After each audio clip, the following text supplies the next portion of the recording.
Yo, what's going on, everybody? Welcome to The Drop, episode 3. I am here with my buddy Jordan. What up? What up, buddy? How are you? I'm doing really good. How are you?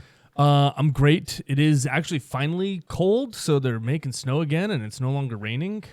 Yeah, you're going to have to use goggles for the first time in Minnesota. I got some dang goggles for that, my friend. There you go with the plug. Yeah, no, it was pretty wild, huh? Christmas was raining here. Yeah. I just spent 3 hours pushing snow to get a little path for my kid to go snowboard on. I literally did the exact same thing for a little sledding hill outside. Pretty pathetic. Anyway, welcome everybody. Welcome to The Drop. We're going to be going over a couple little things today. I think they kind of tied together, don't you? I think they're kind of coincide well. Yeah, I think so. Very well. But yeah, basically we're going to be going over, I feel like there's a lot of confusion whether people want snowboarding to maintain its core values and like be a core thing still, or if it wants to blow up. I feel like people want kind of to have their cake and eat it too, if you will, when it comes to snowboarding. I agree with that for sure. And then to carry over with that, if we do, I mean, I want snowboarding to get bigger personally. And so I think a huge part of that is going back to like one of the episodes we were talking about before about inclusivity is what could we really do to increase snowboarding's availability, you know? Yeah. So anyway, with that being said, where do you lie? Do you want snowboarding to stay core? Or do you want it to get as big as it can? I'd like, honestly, to see it grow, and this is coming from a core boarder. You know what I mean? Yeah. I think it's great that it's being seen by all sorts of kids right now. You know what I mean? Like my daughter took her friend out, and she was just excited to learn. This is random 10-year-old kids. Yeah. And watching her show her friend and the joy that they had out of it, I was like, damn, that's what it's about. Yeah. Like, who gives a shit, like, who's doing it, right? I mean, you don't get to choose that stuff in, like, other sports, like pickleball or... Well, you know. I mean, obviously, as a sport gets bigger, there's more money in it. So for one way to look at it, as far as, like, let's just say we have our core group of friends or our group of people that we want to make money snowboarding, right? Well, the best way for them to make money is if the brands that they're riding for have more money. And therefore, they can get paid more, and the bigger the sport becomes, the more money there is in it, right? Like, exactly. So, yeah, I mean, like, what is it right now? Pickleball, like, to talk about it again. It's, like, the fastest growing sport right now, and it's, like... Yeah. Because it's easy. It's cheap. You can go and just grab a little paddle, play, see if you like it. You can get a set at Walmart for $20. Yep. Or cheaper. And then if you like it, then you spend money on the nicer stuff. Yeah. And I think that... I don't know, snowboarding needs to have maybe a little bit more of a middle ground. If we could figure out a way, like just with cheaper lift ticket nights or something, you know, say it was like Tuesdays, right? That seems to be like cheap movie tickets, cheap pizza night. Like all day matinees, but like a similar thing. Yeah. Like, hey, you get to go ride at the resort for $20 today. And then that's maybe how you get people in, like trying it out. I think we'll get into that topic in a bit on how we can increase that sort of stuff. But, well, okay, I'll start with this. So the whole reason why I wanted to start the topic about maintaining snowboarding being core, if we wanted it to grow, is I saw a post on Snowboarder Mag. Now, for those that don't know, Snowboarder Mag is not what it used to be. They kind of just like put out pieces that kind of gain attention, but there's no like active pursuit of making Snowboarder Mag like this cool thing it used to be. Anyway, they put out a post a little bit ago that was a photo of Kendall Jenner riding one of Russell Winfield's ride snowboards, the Virgil Abloh board. Yeah. And I was like, that's pretty dope that she's riding that board. Not only is she snowboarding, but that board is just obviously pretty iconic and cool. And I thought that was awesome. But the comments that were after it were just like, what has Snowboarding Mag become? This is bullshit. No one cares what it is. Like, no one gives a shit what Kendall Jenner's like. And I was kind of like, okay, you people hate on people wearing Ruroc helmets. You people hate on people wearing dope clothes. You people hate on all of these different things.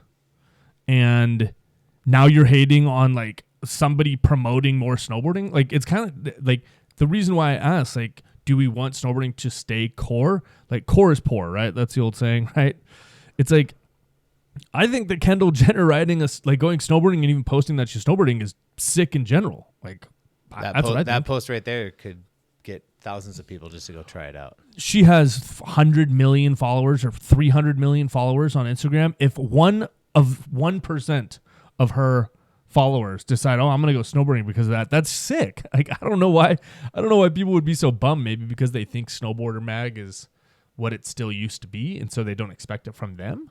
But I was a little blown away. Like, I was also the golden rule: if you don't have anything nice to say, don't say anything at all. But I'm very good at that one. yeah, it's like, I mean, don't get me wrong. There's some things that I think are goofy and kooky in snowboarding, but I'm never going to go up to somebody.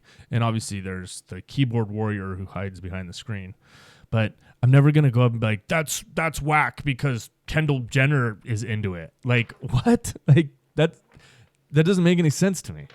Well, you're not going to Kendall Jenner being like, oh, I need to like see what she's doing. Yeah. I don't know. I found it a little hypocritical in just the sense that, do you want snowboarding to get big, or do you want it to stay little? Do you want there to be lots of money in snowboarding, or do you not want there to be lots of money in snowboarding? Like, I can understand it from a sort of a crowd aspect. Like, I don't want to go to the mountains and not be able to find parking for 10 miles around. Like, yeah, that's frustrating and that's annoying. But what if like there were more places like Highland Hills that had, it's a Bingo. small hill, Bingo. $30 to ride. You just pop in, pop out.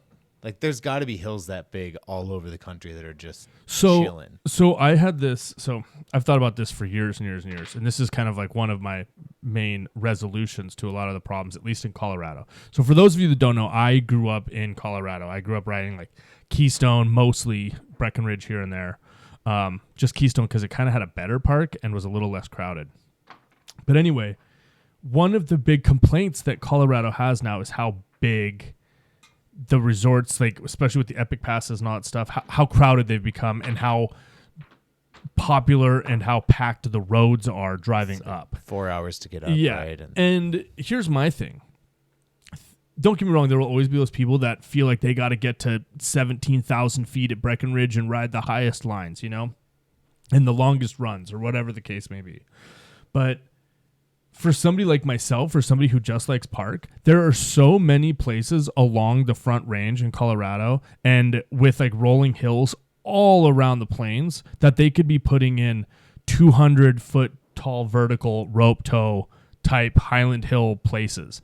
And the amount of people that would choose to just go to that instead of clogging the freeway all the way up to the mountains, like, I would never go to the mountains. I would never do it because all I want to do is go hit some rails and a park jump. You know what I mean? Yeah. Which I would be able to do at one of 20 different locations just along the Front Range in Colorado, between Colorado Springs, Pueblo, Denver, even further north, like Fort Collins, things like that. So it's, yeah, I mean, I think you hit the nail on the head. Like, that's, you want to grow snowboarding, but you could grow it by also expanding to all these. My vision for it, I envisioned this, and my vision for it was calling them satellites. Like, you could even do it through Vail Resorts. So you had like Breckenridge, Keystone, Vail, but then down below you had all of their satellites, and they were like, there was like 8 or 9 of them or 10 of them, like all throughout different parts of Denver, different parts of Colorado Springs, little places that have a cup, maybe 1 or 2 chairlifts, but then is like 4 rope tows at each place, just like a Highland Hills or a Buck Hill or anything that we have out here, you know? Yeah. Like, so many people would rather just go do that or just get their quick fix of getting a couple runs in after work. You could even pull away from like Vail and have it be like county run, you know what I mean? Or city run. Like, look at like public golf courses. Like, those things make money for that town, that city, that county. That's super smart too. The way that I looked at it is this way: you could have Vail build it, and you could sell it to them as you will reduce the crowds at your resort, which will in turn make people more desirable, and you could charge more. So you could almost kill 2 birds with 1 stone, and you could run it underneath their umbrella like insurance policy. But that's true. But or you get even like a lower tier, like Epic Pass or something too. Yeah. Right? Like, then it's just more accessible. Right? Yeah, like a Denver local Epic Pass that only lets you go to like these 6 satellite resorts. It's only like $300 or $250. Like, yeah, that would be sick. hey, I'd buy that, dude. I would rather do that, and not only because then I don't have to get in the car and sit in the 2.5 hour traffic line, but you don't have to worry about the parking that's up there. You don't have to worry about the long lift lines that are up there. And for me, like, honestly, physically, I can hardly ride places like that because the runs are so long that my feet are so bad just from like impacts and all that stuff. I cannot do a run that long. Like my feet are killing halfway down the run because it's so long. You know what I mean? So having little mountains like Boreal was kind of the perfect length run for me because my feet could. Dude, being from here, handle it. Boreal to me just felt like home. It's like the Right? perfect size. It's Boreal is it's like a the perfect Spirit size. Mountain size that we have in Duluth. Yeah, but Or like more places like Kingvale, you know, like some of those spots, like just from going out to Tahoe and hanging out. Yeah. Those are nice sized. I mean, I guess we're already kind of blending the two topics from today, but I mean, I think they really go hand in hand. I mean, yeah, like I said, Jordan, what do you think? Were you bummed that Kendall Jenner posted a photo of herself snowboarding? See, and I honestly didn't even see it. So that's where it's like, if I'm a core dude, I don't know if I am. I used to think I was. Yeah. I would be like, oh man, that's lame. But that's like 18-year-old mindset, right? Like, other people can't enjoy this thing that I enjoy because it's cool. Just like, I found out about this punk rock band before you did, so I'm sicker than you. Yeah, I used to read or get subscriptions to Snowboarder Mag, so now they can't post about this. But, which by the way, if anyone is curious, the true story about Snowboarder Mag is that they are owned, at least still to my knowledge, and do not quote me on this, but to my knowledge, they are still under the umbrella of Men's Health magazine. So that is why Slush Mag started, was because all the people from Snowboarder Mag kind of transfer over to do their own thing. But Snowboarder Mag still has one, maybe two employees that simply drum up ridiculous or, newsworthy snowboard stories and post it on Facebook and on things like that. So it is not what it used to be. So anybody that thinks that Snowboarder Mag is like, oh, Snowboarder Mag used to be so sick. Like, Snowboarder Mag is still so sick. It's just now Slush Mag. And Snowboarder Mag is no longer what it used to be. So hopefully some of you now know that. Anyway, but yeah, crossing over into the different story or the different topics for today. The second one was increasing inclusivity. So we kind of talked about just now about how we could increase inclusivity as far as making some new little smaller resorts in places like Colorado or, California does a pretty good job of it, I would say, Yeah. LA could even has have more here. It'd be kind of nice to have. We do have quite a few options, actually. Yeah, even that like Theodore Wirth. I actually went by there yesterday. They don't have anything set up yet, but that's a teeny little place, only like 15 minutes from the house. Elm Creek is like the mini Highland. It's so sick. Yeah, it's super. And it's like a 20-minute park, like small but fun. It's literally a 20-minute drive from our house. Like, it's kind of crazy. That's true. And not like a gnarly like mountain drive, like a little chill, one highway to another highway, past the Top Golf, and you're there. Walk out, start riding from the top. Well, you start riding from the top. So I didn't know that. I didn't know that. Yeah. So for those that don't know, Elm, I'm only describing because I've only been there once, and it was just a few days ago. But yeah, you park at the top of the mountain, and then the run. It's only like 100, literally probably less than a football field length, but it goes downhill from basically the parking lot down into like maybe like a creek bed or like a river bed type sort of situation. And when they get more snow, that whole back end is like a quarter pipe with a hip. It's so freaking cool. It looks, it's super fun. And you're right. Any single place that consistently gets snow or even doesn't get snow, pretty much all the snow that we have here is all man-made snow. So anywhere that's consistently cold could have places like that all over the place. And Chicago, anywhere else in the Midwest. Yeah. And here's the other thing. Realistically speaking, 100% realistically, you could build that for less than $100,000. Easy. At least the run of it. They have a nice big lodge and all that stuff. But the actual Highland Hills just ran out of a trailer for like 3 years, I think, when they were rebuilding that whole thing. Well, Kingvale's ran out of pretty much a trailer.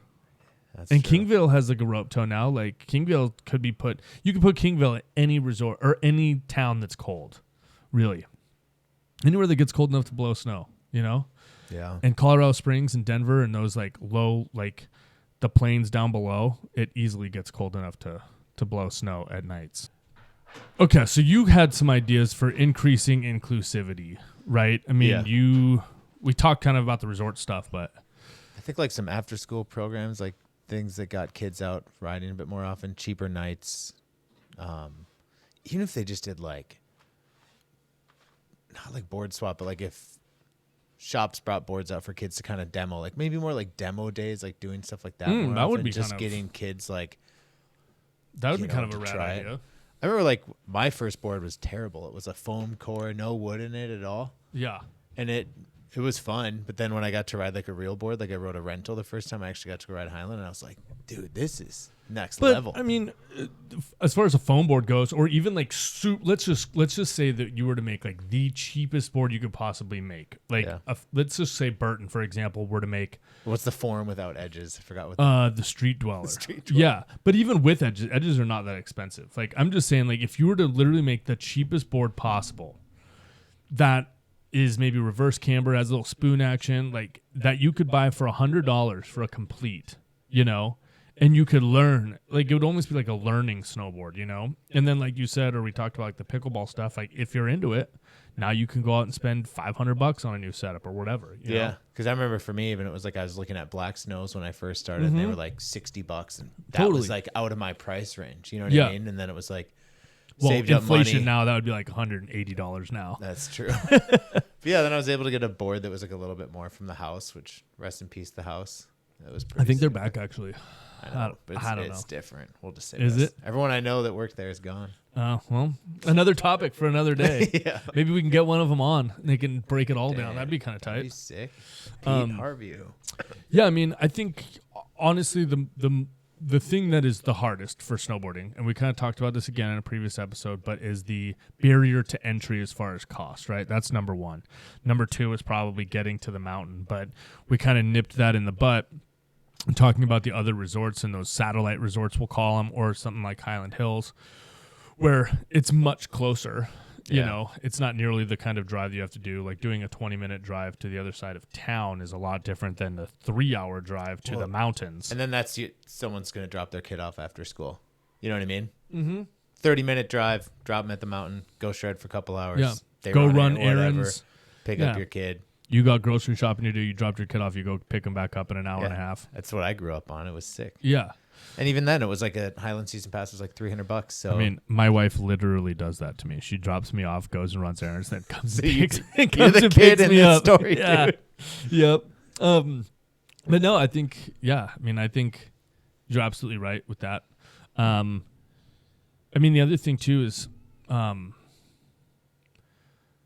obviously pricing of equipment is huge, right? So if, like I said, if Burton or some companies could come up with some sort of board or a combo thing that is super cheap but 100% like foam core or whatever, like literally 4 inserts, as cheap as it could be, just a better than piece of plastic starter board to start, I think would be great. And I don't think it would be that hard to keep that under no, I mean, almost $50 to build.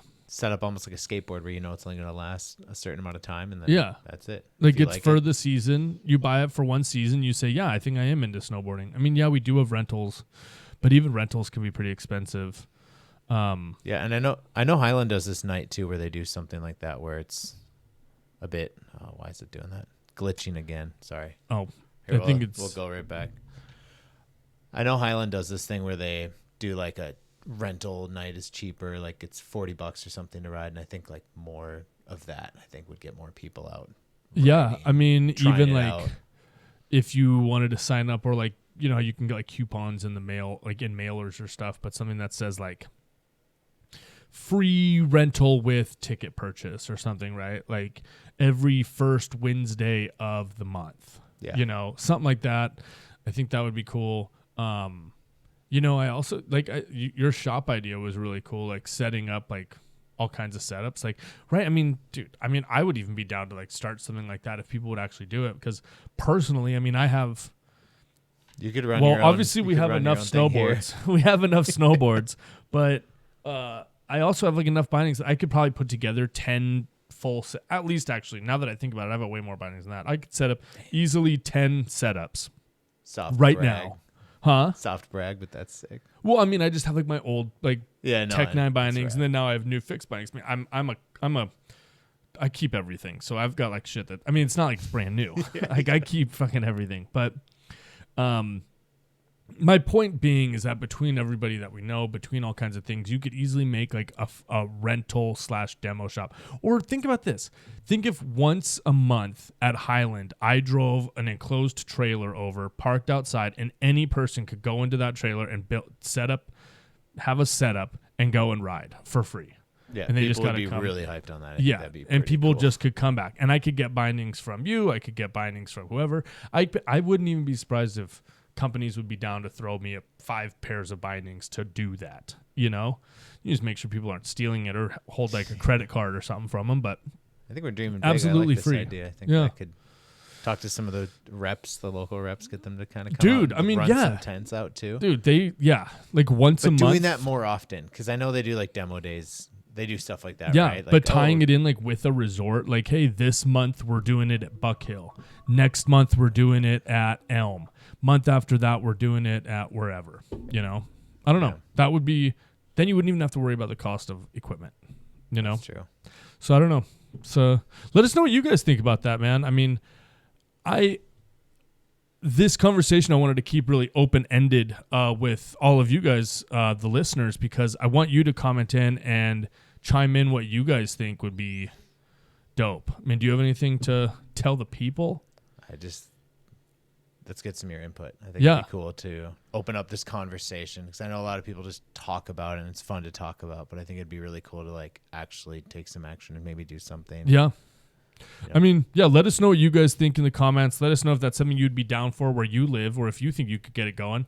And what do you guys think also? What do you think in your area could make snowboarding more accessible? Or if you are the person who wants to keep snowboarding core, let us know that and tell us why you think that too. You know, go back to the first topic, because I'd like to hear it, and I'd also like to get everyone's different perspectives on things, and we'll talk about it on either the next show or in a different one. But either way, Jordan, it's been real, my dog. It's been real, my dog.